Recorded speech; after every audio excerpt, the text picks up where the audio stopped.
What's going on, guys? Welcome back to the channel. We're headed to the lake this morning. Well, I say this morning, I'm getting a little bit of a late start. It is 7 o'clock and it is already 85 degrees, so it is definitely heat of the summer. My buddies been going to the lake. They said they've been getting skunks and it's gotten hot, so we're gonna go out there and we're gonna try not to get skunked today. Hopefully I catch a little something, but we'll see you out there.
Barely hooked. There it goes.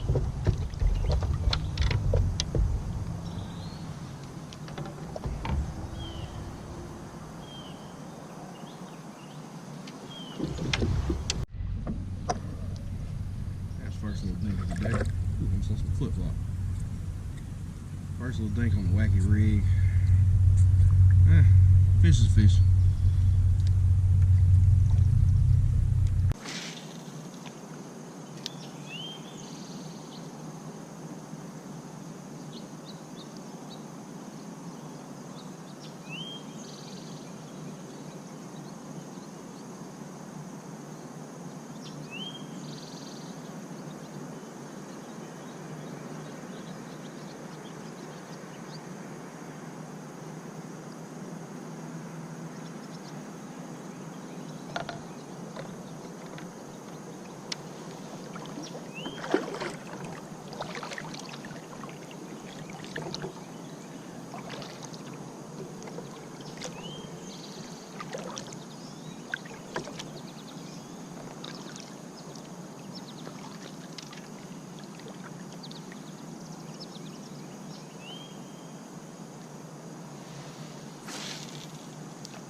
He's a little better.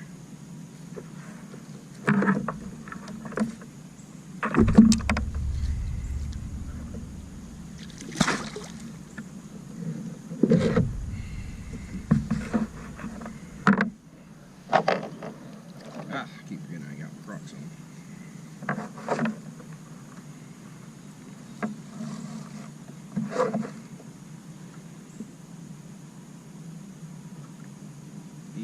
Is 15 on the money.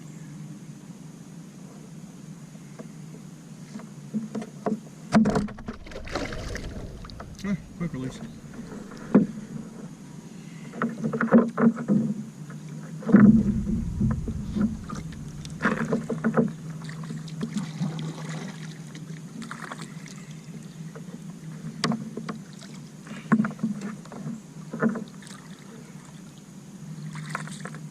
And I got my flip-flop back. See what I caught that last one on. I caught that one. Let's see. A little bit more line out so you can see. Caught that one on the Zoom U-tail. June bug, chartreuse diptail, Texas rig. I got the weight pegged. I got a bead on the end of it. So when I jump it up and down, it makes a slight little clack. You probably can't hear the clack. But I got that Texas rig, and I'm throwing it right against the bank. Coming down these slopes and right against laydowns that are sunken in the bottom of the lake. And I think that's where these big ones are sitting, so we're going to try to go catch another one.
caught 2 fish, but considering it was 95 in the shade today and the water temp when I got on the water was probably 87, 88 degrees, I'll take it over a skunk.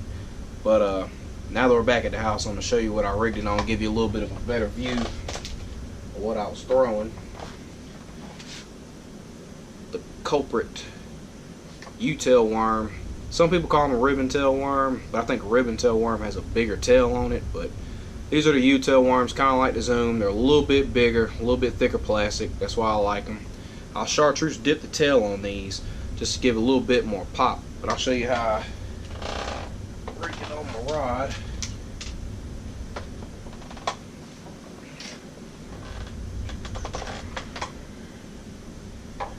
Don't get enough line.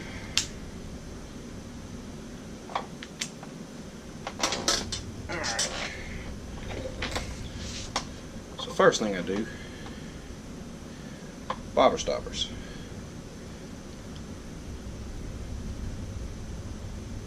Put my bobber stopper on. Usually I have black bobber stoppers, but the red bobber stoppers, they do alright. Pull that up. Weight. Pretty sure this is a 1 1/4 weight. Where's the thing at? 1/4 ounce. I said 1 1/4. Don't know what I was talking about. But bobber stopper, weight.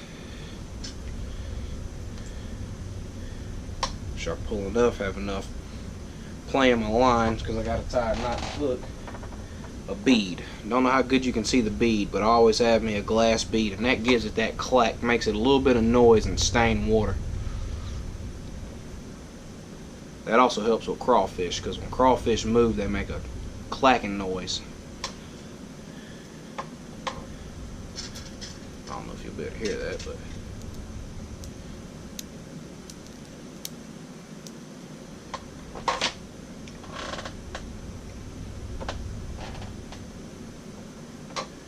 then hook, 4/0 offset worm hook,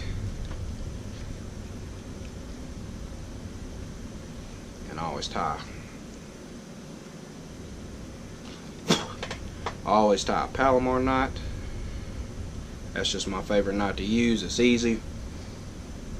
I've been tying it for so long, it just doesn't take me long to tie it when I have to retie my knot. So that's the knot I always use. And I have never had a fish break me off with a Palomar knot. You have to excuse me, I have fat fingers, so it takes me a little.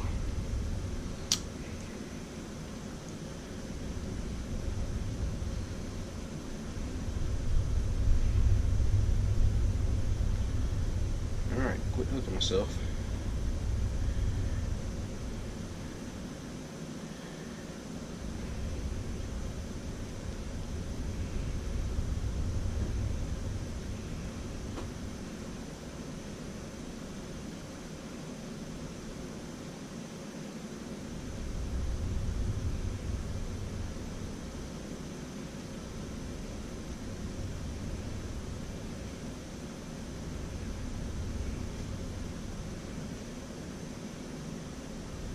Make sure I wet the line.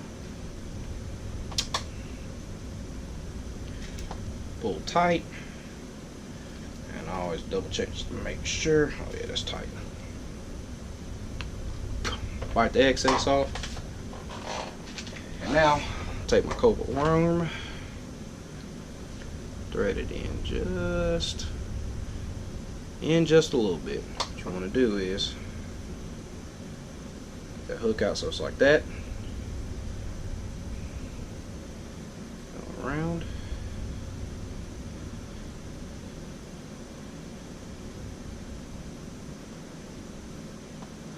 And I always measure it up with the hook. I'll bend my bait down to where I think I want it. I'll go past it just a little bit.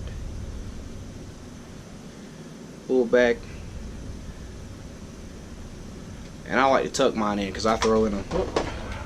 Good thing I had it tied on. I'll always tuck my hook in the skin just enough because I throw in really heavy cover and a lot of brush, and that is, look, got hair on it. Anyway, that keeps it from getting hung up in brush piles and laydowns, because this time of summer, that's where bass will be. They'll be thickened in brush piles, or they'll be on the edge of them out deep, trying to stay in that shade. But basically, that's what it'll look like. I'll pull the bobber star up just a little bit, just to give it enough to where that weight and that bead will clack back and forth against that weight. When I jump it, it'll make a nice clacking noise. That way bass will hear it and be more attracting it. But that's how I rig it, that's how I caught those fish. And yeah, man, we'll catch you on the next one. Hopefully catch more fish.